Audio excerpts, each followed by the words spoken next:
Hi guys, I'm here again to explain something I'm seeing going on in the internet. There seems to be this denial of what white privilege is, racism, prejudice. Individuals seem to be expressing a lack of understanding of how all of these things operate to bring about oppression of marginalized people. And in the most current news, we hear about Black people in the news. Okay, I'm going to try to explain to you what's going on, what it's all about, and just give you some information. So if you're truly seeking to understand the issue, that you have a clearer idea of what people are talking about, whether it's Colin Kaepernick or Black Lives Matter, any of these groups. I have no association with any of these groups, but my perspective is a social justice perspective, and within that perspective, it is my responsibility to teach others um, just what's going on, what at risk groups or marginalized groups are going through, how they view things, and perhaps you can gain a better understanding of how you can help or what you should do or shouldn't do to help in the problem. Okay, racism, in my opinion, is just thinking, a mindset that you're somehow superior genetically or otherwise to other groups. Okay? Racism, for me, I understand it to operate through operational conditioning. Um, I think whites and blacks both have been deceived into believing that the woes of the nation are the results of blacks and immigrants. And of course, the conditioned response to such lies is racism. Racism in turn leads to prejudice against what is perceived as the offending party, and in most instances, these are Black people or immigrants. Okay, the general public has been duped into believing in lies which help to maintain racism despite readily accessible data that refutes such lies, such as FBI data. If you go to the FBI website, you can access data which confirms that whites, not blacks, are responsible for most of the crime in America. Sometimes people try to confuse this data by saying per capita or making excuses for the larger dominant population and trying to spread it out and change it in some way. But the true raw facts and data state that most of the crime is committed by whites, and most of the crime against whites is committed by other whites. Okay, and you can go to the FBI website to examine the crime data for yourself. Okay, racism results in the development of false notions of prejudice about one's superiority or another race's inferiority. And this is based on race, ethnicity, or skin color. Because we don't always know what someone's ethnicity is, but if we hear they're black, maybe they look white, you know what I'm saying? We automatically, in our mind, get these notions about what black is and what white is. Um, this prejudice results in a marginalization and separation in as much as is possible from such groups as identified as offenders or criminal minds. Okay, examples of prejudice include making negative internal attributions to individuals based on the color of their skin.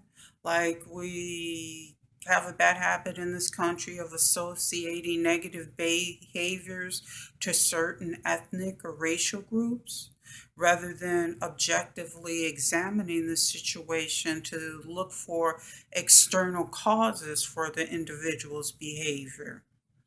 Okay, another example of prejudice includes requiring blacks to pay higher life insurance and property rental costs than their white counterparts. Maybe some of you don't realize that this goes on. It does. And finally, another, the last point on prejudice I'm going to make, if the final example is disregarding job applicants based on one's perception of their race, and somehow attributing their race to their ability to do a job, even though we know that that's against the law. Okay? So you're somehow in your mind justifying not accepting this application, downgrading this person's interview because they're black or they appear a certain ethnicity. So you're showing a preference for other racial groups. Um, this goes to another point. Now, a lot of companies are using these screening tests, which are personality tests, and they're using these tests to aid in disqualifying applicants for employment. Such tests help to maintain homogeneous work environments which lack cultural diversity, and they do this by disqualifying applicants based on their personality. The underlying implication is that rejected individuals are flawed or somehow abnormal because they don't conform to what is the standard. And we know that the standard for these tests are the dominant population behavior thinking, or might refer to it as white socialization. So that's the standard for these tests. And if you haven't been acculturated or aren't familiar with how to behave, act, or, like the dominant population, you're penalized for that. Um, so industry has found a tool to justify denying jobs to those who are not deemed acculturated to the dominant social ideology. Assimilation to dominant ideology, thinking, and behavior does not improve individual well being in the instance of marginalized groups, because this assimilation requires them to ignore their natural instincts, such as empathy for the suffering of others. In addition, conformity conformity to dominant group ideology works to destroy cultural values and the self esteem of non white groups by telling them they are inferior and not working hard enough to alleviate their condition. Forcing groups to deny the truth that is easily discernible, which is that inequality and injustice exist. This is akin to telling them not to believe what they are seeing, but to believe what people are telling them.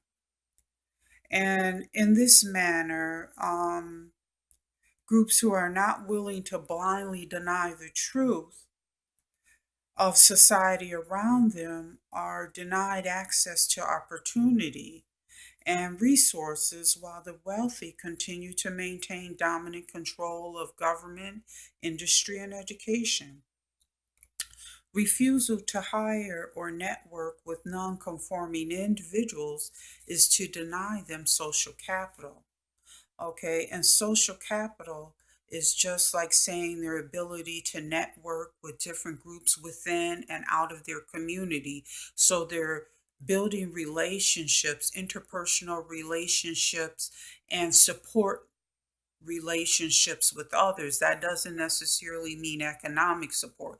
It means they have mentors, they have advisors, they have access to professionals and people from other ethnicities and groups that are in power, that are working in different administrative positions, that can give them the advice they need when they're job seeking or seeking information on how they can improve their condition.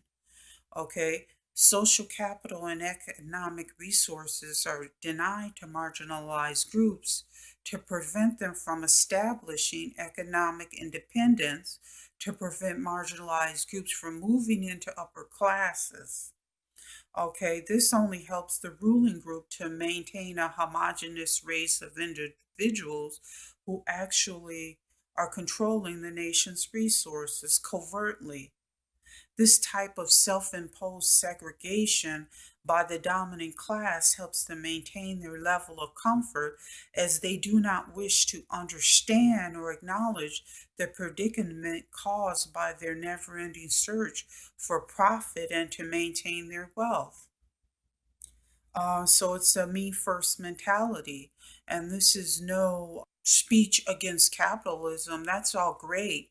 But within that, there needs to be some consideration for people, not just for profit. Examples of political resources which marginalized groups may be denied is the influence with policymakers. Most policy is developed as a means of controlling people and economic resources in order to maintain the wealth of the ruling class. Okay, despite the illusion of democracy, the government, industry, and education are all controlled by industry leaders, which we otherwise known as the wealthy. PACs, super PACs, are just examples of how the wealthy control government. Okay, white privilege is an insidious tool and gift which was originally developed by the nation's social and industrial leaders to give poor whites a sense of belonging and kinship with their wealthy counterparts. White privilege operates by conferring tangible and intangible benefits to recipients. Some examples of such benefits include jobs, lower mortgage rates, lower life insurance, and the ability to save money because they're paying lower rates on all of these things. So they're able to save more money. The intangible benefits of white privilege include empathy, and this could be just the ability to identify or understand when you're going into that job interview and that person looking across the table from you is able to identify with you. They're more likely to associate you with positive things, positive concepts, instead of when the person looking back is just looking at your color or has certain prejudice or ideas about your color and about what your lot should be in life. So they're less likely to give you that job. They're less likely to make allowances that they might give to other groups. Okay, and we understand that white privilege also confers a sort of idea about the goodness, like white is right, white is good, light is good. These are all false ideas that people made up. Also, white privilege confers authority. People don't think about that. Like, you automatically may give more credence to what a person is saying based on their ethnicity, which is part of the reason why the complaints of Black community and other marginalized groups are ignored. Okay, thank you for your time. If you enjoyed this video, please like and subscribe.